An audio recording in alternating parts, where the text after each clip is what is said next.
Taste the Daily. மேற்கு திசை காற்றின் வேக மாறுபாடு காரணமாக இன்று நீலகிரியில் மிக கனமழை முதல் அதி கனமழையும், கோவையில் கன முதல் மிக கனமழையும் பெய்ய வாய்ப்புள்ளதாக வானிலை மையம் எச்சரித்துள்ளது.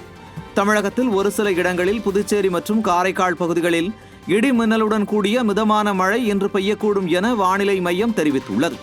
அதேபோல் நீலகிரி மற்றும் கோவை மாவட்ட மலைப்பகுதிகளில் நாளை ஓரிரு இடங்களில் கனமழை பெய்ய வாய்ப்புள்ளது என்றும், சென்னை மற்றும் புறநகர் பகுதிகளில் அடுத்த 24 மணி நேரத்திற்கு வானம் ஓரளவு மேகமூட்டத்துடன் காணப்படும் என்றும், நகரின் ஒரு சில பகுதிகளில் மிதமான மழை பெய்ய வாய்ப்புள்ளதாகவும் தெரிவிக்கப்பட்டுள்ளது. அதேபோல் தமிழக கடலோர பகுதிகள், வங்கக்கடல் பகுதிகள், அரபிக்கடல் பகுதிகளில் மணிக்கு 45 முதல் 55 கிலோமீட்டர் வேகத்தில் சூறாவளி காற்று வீசக்கூடும் என்றும், இடையிடையே 65 கிலோமீட்டர் வேகத்திலும் சூறாவளி காற்று வீசக்கூடும் என்பதால் மீனவர்கள் இன்று கடலுக்கு செல்ல வேண்டாம் என அறிவுறுத்தப்பட்டுள்ளது.